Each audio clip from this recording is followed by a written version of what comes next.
Hello everyone. तो कैसे हैं आप सब। मैं आपका स्वागत करता हूं आपके अपने यूट्यूब चैनल इंदौर की पाठशाला पर। तो बिना टाइम गवाए, जैसा कि हमने प्रॉमिस किया था कि हम क्लास 10 एमपी बोर्ड के बच्चों के लिए मैथ्स के 100 मोस्ट इम्पोर्टेंट ऑब्जेक्टिव क्वेश्चंस लेकर आने वाले हैं, जो आपकी सेकेंड बोर्ड एग्जाम के लिए बहुत स्पेशल है।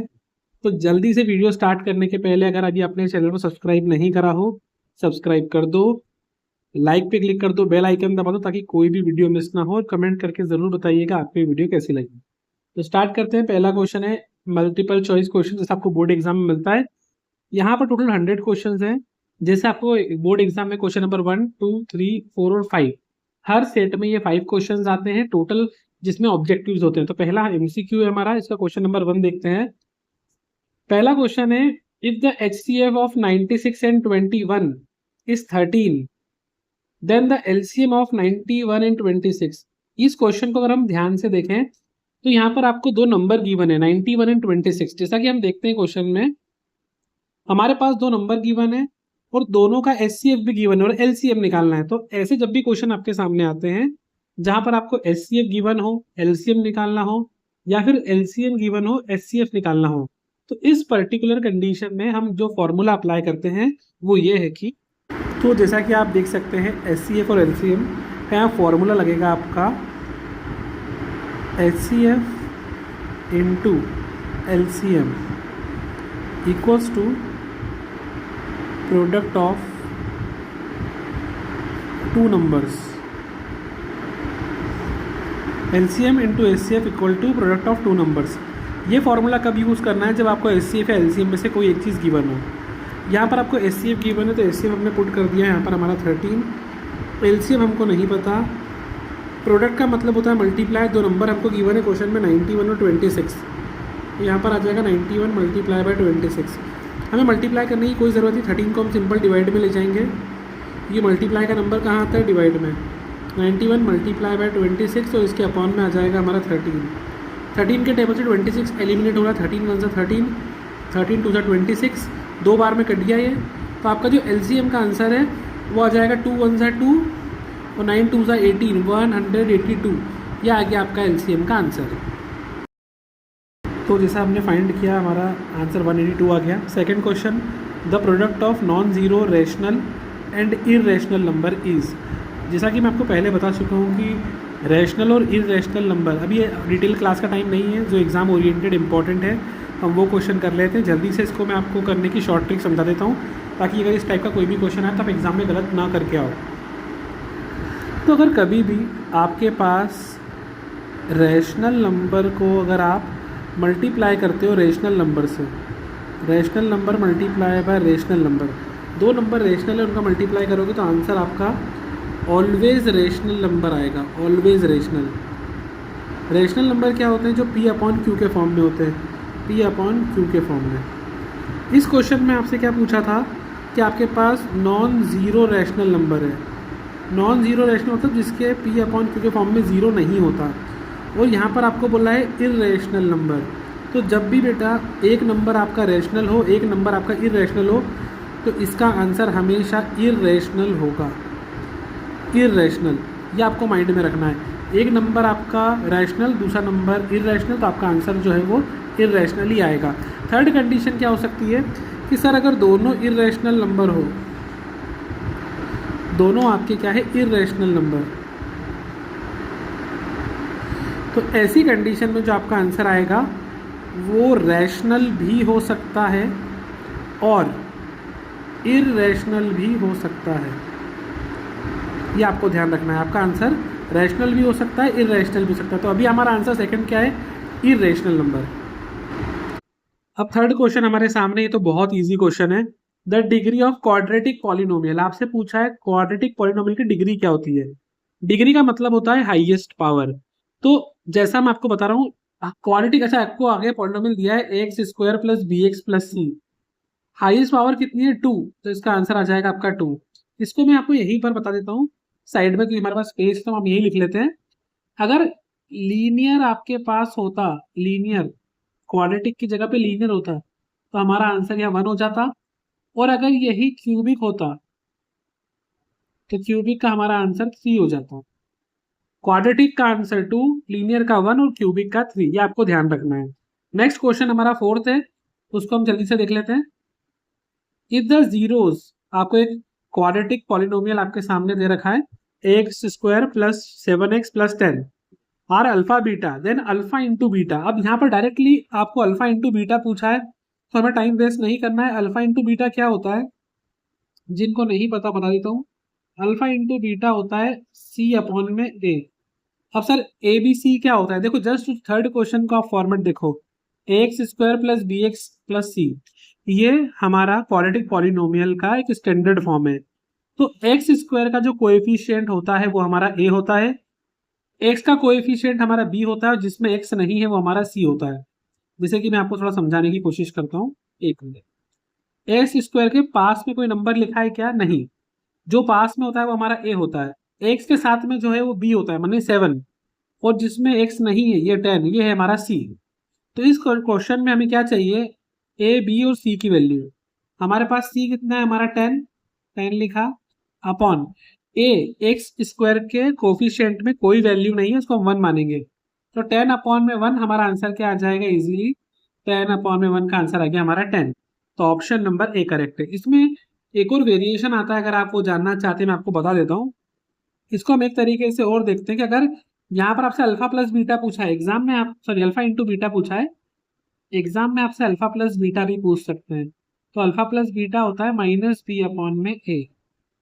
तो बी की वैल्यू कितनी है, 7, क्वेश्चन में माइनस लगाना है तो -7 अपॉन में 1, तो भी हमारा आंसर फिर बी आ जाता।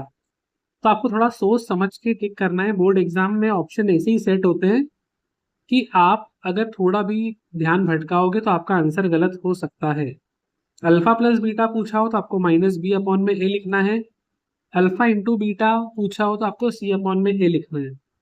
ये ध्यान रखना कि ये वैल्यू माइनस बी की है, तो जब आप माइनस बी के बारे में बात करते हो तो माइनस भी इंपॉर्टेंट है, अदरवाइज आपका आंसर 7 आ जाएगा, वो भी गलत हो जाएगा। नेक्स्ट क्वेश्चन है यूनिक सॉल्यूशन। यूनिक सॉल्यूशन जो होता है, आपने 3 कंडीशन पढ़ी होगी इसकी, यूनिक सॉल्यूशन, नो सॉल्यूशन और इनफाइनेटली मेनी सॉल्यूशन। उनको भी हम डिटेल में समझते हैं। तो हम बात करते हैं सॉल्यूशंस की चैप्टर 3 में। यूनिक सॉल्यूशन क्या होता है,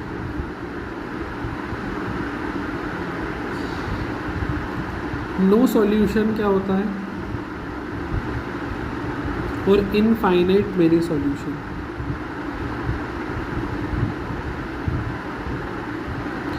तो जो इम्पोर्टेंट चीज़ वो ये है कि यूनिक सॉल्यूशन की जो कंडीशन होती है, ये होती है a1 upon a2 not equal to b1 upon b2। No solution की कंडीशन होती है a1 upon a2 equals to b1 upon b2 not equals to c1 upon c2। और इनफाइनाइट मेनी सॉल्यूशन की होती है value a1 upon a2 equals to b1 upon b2 equals to c1 upon c2।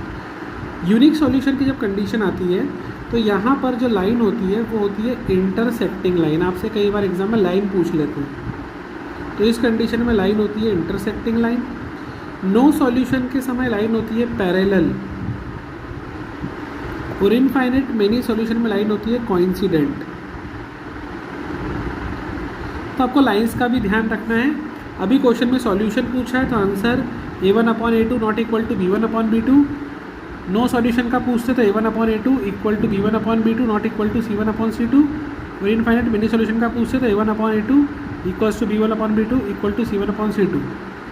ये आपको ध्यान रखना है। अच्छा, इसमें नो सॉल्यूशन वाली कंडीशन ऐसी है, इसमें आप देखो पहले वो इक्वल टू बोल रहा है, बाद में नॉट इक्वल टू बोल रहा है, तो ये इनकन्सिस्टेंट भी होता है, ये होता है आपका इनकन्सिस्टेंट। इसके अलावा यूनिक सॉल्यूशन हो या इनफाइनाइट मेनी सॉल्यूशन हो, दोनों कंसिस्टेंट में आते हैं। वो ये है कि डिस्क्रिमिनेंट बताना है आपको of x square minus 4x plus 4। Discriminant का फॉर्मूला होता है guys B square minus 4ac, ये होता है डिस्क्रिमिनेंट का फॉर्मूला। बी स्क्वायर मैंने आपको बताया जो एक्स का कोफिशिएंट होता है यानी -4, तो ये -4 का स्क्वायर हो गया, माइनस ऐसा कैसे ही फॉर्मूले में 4 भी ऐसा ही। ए की वैल्यू, ए होता है एक्स का कोफिशिएंट जो कुछ भी नहीं है मतलब 1, और सी जो होता है हमारी लास्ट वैल्यू 4 का स्क्वायर करेंगे तो माइनस हट जाएगा, 4 4 16 हो जाएगा प्लस की वैल्यू, यहाँ पर भी हम सॉल्व करेंगे, 4 वन ज़ा 4, 4 4 ज़ा 16, 16 में 16 माइनस करेंगे, आंसर आ गया 0। हमारा आंसर ए सही है। देखो थोड़ा जल्दी सॉल्व करेंगे, टाइम नहीं है। अगर फिर भी आपको डाउट आता है तो आप प्लीज़ कमेंट करके बताइएगा, तो आपकी सेपरेट क्लास में जो भी डाउट्स होंगे वो अलग से ले लेंगे हम बहुत जल्दी। अभी हमें पेपर सॉल्व करना है तो थोड़ा सा फास्ट करते हैं। नेक्स्ट क्वेश्चन जो हमारे सामने है वो है कॉमन डिफरेंस। आपसे पूछा गया है क्वेश्चन में, तो आपको कॉमन डिफरेंस के बारे में बताना है। कॉमन डिफरेंस पहली बात तो होता क्या है, किसी भी एपी सीरीज में दो टर्म्स के बीच में जो गैप होता है उसी को बोलते हैं हम कॉमन डिफरेंस। अब 3 और 1 के बीच में, 3 और 1 के बीच में गैप कितना है, बच्चे बोलेंगे 2, तो यहाँ पे 2 का ऑप्शन भी, -2 का भी ऑप्शन है।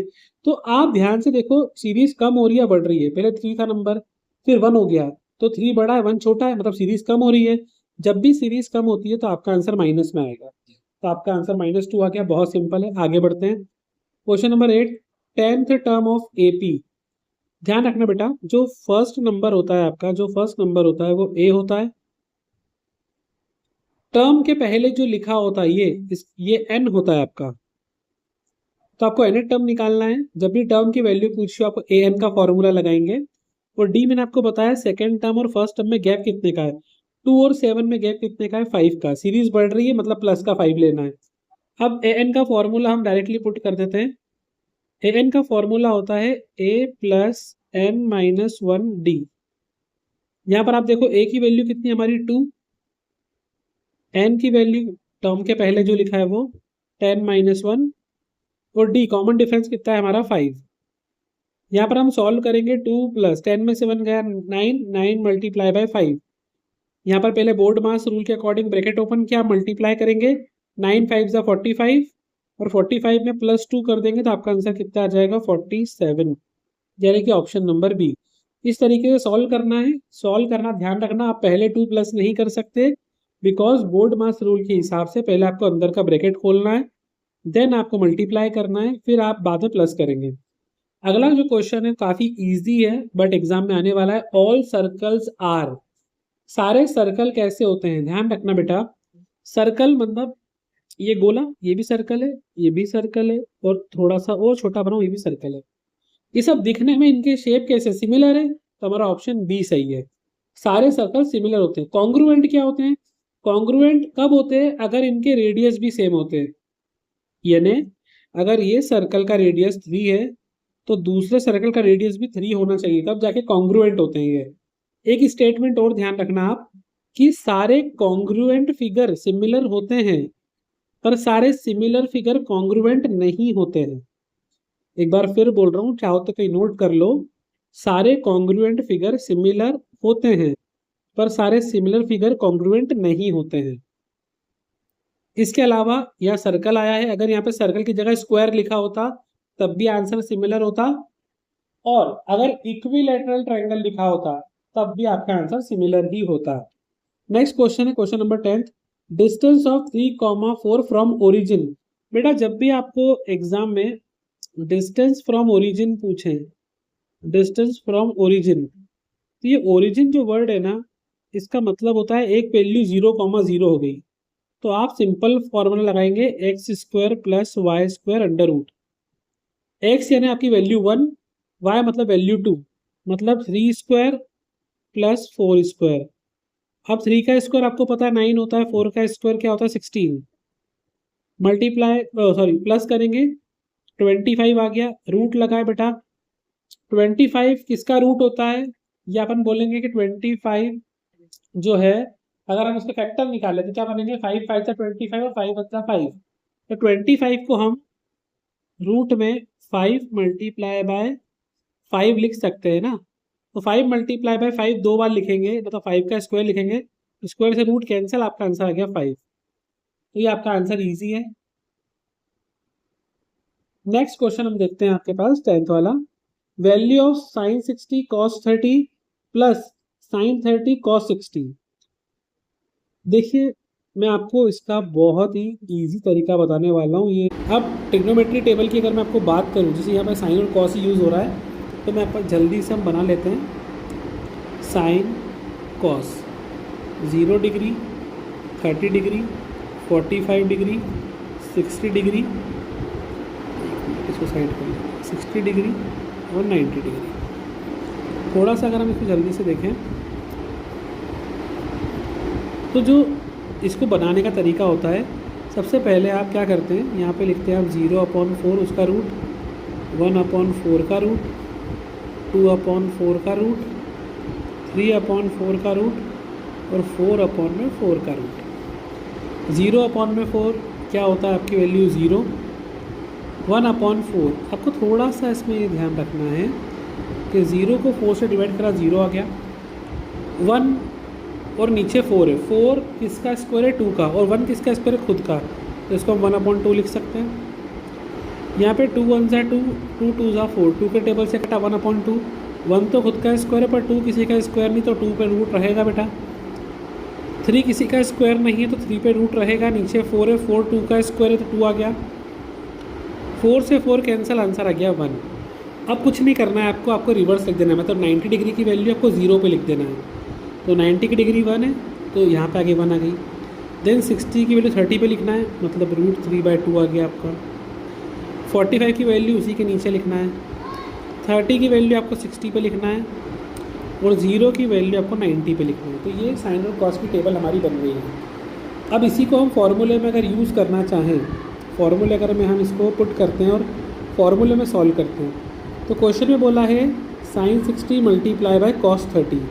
sin 60 की वैल्यू √3/2 मल्टीप्लाई cos 30 भी क्या है, √3/2 प्लस sin 30 की वैल्यू 1/2 है, cos 60 की भी 1/2 है। ईजी है ये।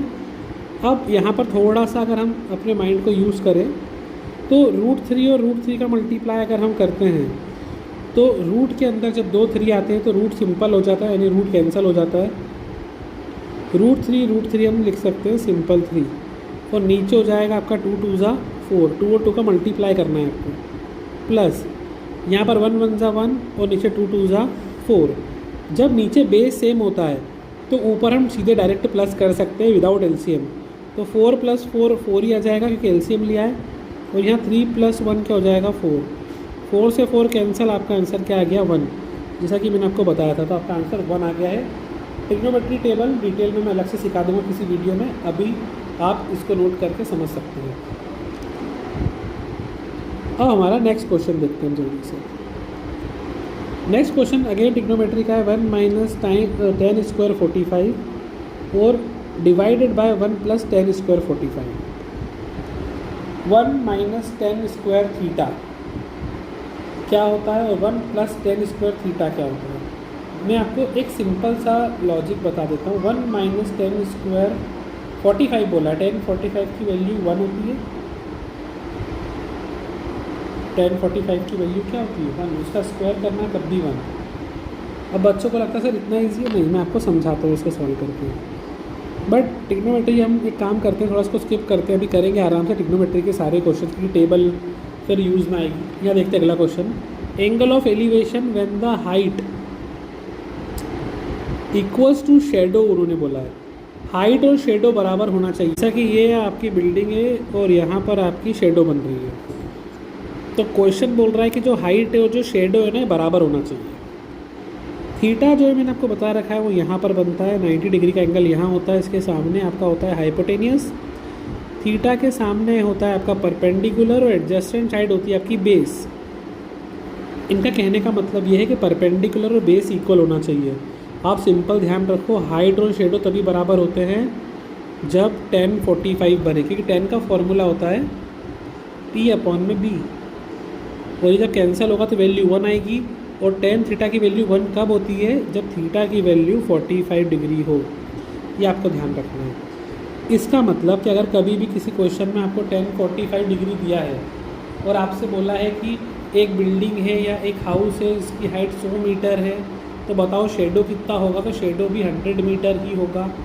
बिना सॉल्व करे भी अगर fill in the blanks true false 1 word में आए तो आप लिख सकते हो, क्योंकि अगर tan 45 है तो जितना आपका हाइट रहेगा उतना ही शेडो भी रहेगा। नेक्स्ट क्वेश्चन है, टेंजेंट इंटरसेक्ट सर्कल एट, ये तो बहुत ईजी है, 1 पॉइंट। मैं आपको फिर समझा दूँ टेंजेंट का मतलब होता क्या है। ये हमारा सर्कल है, ये सेंटर पॉइंट है, टेंजेंट क्या होता है? एक ऐसी लाइन जो सर्कल को टच करके चली जाए, एक ही पॉइंट पर टच करे और निकल जाए, ये होता है हमारा टेंजेंट। जिस पॉइंट पे ये सर्कल को टच करता है, इस पॉइंट को बोलते हैं point of contact. Point of contact एक कॉमन पॉइंट होता है सर्कल और टेंजेंट पे। पॉइंट ऑफ कांटेक्ट के बारे में भी आपको ध्यान रखना, एग्जाम में आपसे ऑब्जेक्टिव पूछ सकते हैं। यहाँ पूछा है टेंजेंट कितने पॉइंट पे इंटरसेक्ट करता है? 1। सर 2 पॉइंट पे कौन इंटरसेक्ट करता है? मान लो ये लाइन आ रही है 2 पॉइंट पे इंटरसेक्ट कर रही है, यहाँ पर भी और यहाँ पर भी। तो जो लाइन 2 पॉइंट पे इंटरसेक्ट करती है उसको हम कहते हैं सेकेंड। ये आपको ध्यान रखना है, टेंजेंट और सेकेंड।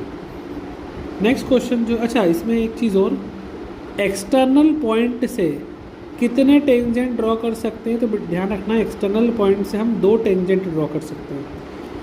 अगर आपके एग्जाम में ये लिखा है from an external point how many tangent can be drawn, तो आप उसमें इजीली लिख सकते हो कि अगर एक्सटर्नल पॉइंट से आपसे टेंजेंट पूछा है तो 2 लिखोगे आप, और अगर सिर्फ आपसे बोला है how many tangent, external point word नहीं है, सिर्फ आपसे ये पूछा है how many tangent can be drawn, एक सर्कल पे कितने टेंजेंट बन सकते, तो इसका आंसर होता है हमारा इनफाइनाइट। एक सर्कल पे हम इनफाइनाइट टेंजेंट बना सकते हैं। ठीक है, तो ये क्लियर हुआ आपका। नेक्स्ट है एरिया ऑफ सेक्टर। ये तो सीधा फार्मूला ही पूछ लिया आपसे बेटा। एरिया का फार्मूला होता है पाई आर स्क्वायर, क्योंकि ये तो आपका सर्कमफ्रेंस का है। सीधा आंसर आ गया θ/360 into pi r square. Sir θ/360 2 pi r किसका फार्मूला है? 2 पाई आर है बेटा लेंथ ऑफ आर्क का। अगर आपसे लेंथ ऑफ आर्क पूछें तो 2 पाई आर लिखोगे। एरिया पूछा है तो इसलिए आपका आंसर पाई आर स्क्वायर होगा। नेक्स्ट क्वेश्चन है आपसे वॉल्यूम ऑफ सिलेंडर। ईजी है, pi r square h. Volume of cylinder क्या होता है बेटा? Pi r square h. हाँ, अगर आपको सरफेस एरिया एंड वॉल्यूम के सारे फॉर्मूले एक साथ चाहिए एक ही जगह पर विथ एक्सप्लेनेशन, तो आप प्लीज़ मुझे कमेंट में लिख दीजिएगा अभी, तो मैं आपको डिटेल एक्सप्लेन कर दूंगा। बहुत छोटा वीडियो होगा लेकिन सब क्लियर हो जाएगा उसमें। वॉल्यूम ऑफ सिलेंडर आपका होता है पाई आर स्क्वायर एच। इससे एक और चीज़ ध्यान रखना है कि अगर आप इसमें 1/3 लगा दो तो यह आपका बन जाता है वॉल्यूम ऑफ कोन, जो बहुत एग्जामों में पूछ चुके हैं 10th बोर्ड में। सिलेंडर और कोन, सिलेंडर का पाई आर स्क्वायर एच, तो कोन का 1/3 पाई आर स्क्वायर एच। इसके बाद अगला क्वेश्चन है मीन मीडियन मोड में क्या रिलेशन होता है? तो ध्यान रखना है, इसका आंसर आपका ऑप्शन नंबर ए। सर ये तो हमने पढ़ा ही नहीं बेटा, बुक ध्यान से पढ़ोगे, एनसीईआरटी बुक सब पढ़ लोगे, उसके बाहर एग्जाम में कुछ नहीं आता। इसका रिलेशन ही होता है, देखो मैं आपको बता देता हूँ, अलग अलग बुक में अलग अलग रेफरेंस भी दिया हुआ है। Mode equals to 3 median minus 2 mean, ये फॉर्मूला भी रिलेशन होता है। अब सर आप बोलोगे सर ये आंसर कैसे सही गया फिर? क्योंकि -2 मीन को हम यहाँ भेजेंगे तो प्लस का 2 मीन हो जाएगा, तो इसके लिए 3 median equals to mode plus 2 mean आपका करेक्ट आंसर है। प्रोबेबिलिटी ऑफ श्योर इवेंट, कभी भी कोई इवेंट श्योर हो, श्योर का मतलब कि यही होने वाला है। जैसे कि मैंने किसी एक बैग के अंदर सिर्फ ब्लैक बॉल रखी है, अब मैं आंख बंद करके रैंडमली कोई भी बॉल निकालूंगा तो ब्लैक ही निकलेगी वो, क्योंकि उसके अंदर किसी दूसरे रंग की कोई बॉल है ही नहीं। तो ऐसी इवेंट को बोलते हैं श्योर इवेंट। इसका आंसर होता है आपका 1। कोई इवेंट अगर इम्पॉसिबल है, जैसे मैंने बैग में ब्लैक बॉल डाली, अब मैं आंख बंद करके निकालूंगा तो बॉल वाइट निकलना चाहिए, वाइट बॉल निकल सकती है क्या? नहीं निकल सकती ना, तो ये इम्पॉसिबल इवेंट होती है, उसका आंसर 0 होता, ये ध्यान रखिएगा। नॉट अ प्रोबेबिलिटी, इनमें से कौन सी प्रोबेबिलिटी नहीं है? एक चीज़ ध्यान रखना बेटा, प्रोबेबिलिटी कांट बी नेगेटिव, तो हमारा आंसर यही सही है। प्रोबेबिलिटी कभी नेगेटिव नहीं हो सकती है, क्योंकि प्रोबेबिलिटी की वैल्यू या 0 हो सकती है, या 1 हो सकती है, या फिर 0 से बड़ी हो सकती है और 1 के इक्वल या 1 से छोटी हो सकती है। प्रोबेबिलिटी कभी भी माइनस में नहीं होगी, ना ही 1 से बिगर होगी। ध्यान रखना, प्रोबेबिलिटी जब भी आप आंसर लिखो तो ऊपर स्मॉलर नंबर आता है और नीचे आपका बिगर नंबर आता है, बिगर नंबर नीचे, स्मॉलर नंबर ऊपर, क्योंकि फॉर्मूला हमारा होता है favourable outcome upon total outcome, तो हमेशा टोटल आउटकम नीचे आते हैं। नेक्स्ट जो क्वेश्चन है हमारा एमसीक्यू का लास्ट क्वेश्चन है ये, इसके बाद हमारे पास अगला जो क्वेश्चन है वो है फिल इन द ब्लैंक्स। तो एमसीक्यू का लास्ट क्वेश्चन जल्दी से देख लेते हैं। Sum of n at term, S n का फॉर्मूला पूछा है आपसे, काफ़ी ईजी हो गया, ऑप्शन नंबर ए ही है। n/2 ब्रैकेट में 2a + n - 1d। एक चीज़ और ध्यान रखना, एस एन का एक और फॉर्मूला होता है n/2 ब्रैकेट में a प्लस एल, एल मतलब होता है लास्ट टर्म। इसको l को हम a n भी मान सकते हैं, a प्लस ए एन या a प्लस एल। एक लॉन्ग फार्मूला ये भी है और एक शॉर्ट फार्मूला ये भी है, दोनों फार्मूले आपको माइंड में रखना है। तो ये थी डेमो वीडियो। अगर आपको पूरे 100 क्वेश्चन का सॉल्यूशन चाहिए इसी तरीके से, मैं इस बात की गारंटी लेता हूँ बेटा, एक भी क्वेश्चन आपको बाहर से नहीं मिलेगा पेपर में। और अगर आपने हमारे 100 MCQs कर लिए तो सिर्फ ऑब्जेक्टिव ही नहीं, जो 2 मार्क्स के क्वेश्चन आएंगे चैप्टर्स में से वो भी आप कंप्लीट कर लोगे, और जो 3 मार्क्स और 4 मार्क्स के क्वेश्चन आएंगे उनका भी मैं पूरा बेस क्लियर करवा दूंगा। मतलब अगर आप ये मेरी वीडियोस कंप्लीट कर लेते हो तो इस बात की गारंटी है कि कोई भी आपको मैथ्स में फेल नहीं कर सकता। बस आपको इसको बहुत अच्छे से, इसी वीडियो को 3 4 5 बार अच्छे से देख लो, सॉल्व कर लो। एक वीडियो और मैं डिस्क्रिप्शन बॉक्स में उसकी लिंक डाल दूंगा, या इस वीडियो के बाद आपको सामने दिख जाएगी, आप वहाँ पर क्लिक करके भी वो सॉल्व कर सकते हो। तो अगर आपको फुल वीडियो चाहिए, सारे क्वेश्चन देखिए मैं आपको दिखा देता हूँ। आपको इसके बाद पूरे फिल इन द ब्लैंक्स हैं, complete fill in the blanks है आपके पास। ये भी आपके 20 फिल इन द ब्लैंक्स हैं, जिनको आप चाहो तो मैं डिटेल में एक्सप्लेन कर सकता हूँ। मैच द कॉलम है आपके पास पूरे 20, ये भी आपको मैं पूरे एक्सप्लेन कर सकता हूँ अच्छे से। इसके बाद हमारे पास 1 वर्ड है, और इसके भी बाद हमारे पास ट्रू फॉल्स है। तो ऐसे ही हमारे पास टोटल 100 क्वेश्चंस का सेट है। जल्दी से वीडियो को लाइक कर दीजिए, चैनल को सब्सक्राइब कर दीजिए, बेल आइकन दबा दीजिए, कमेंट कीजिए अगर फुल वीडियो चाहिए तो। All the very best.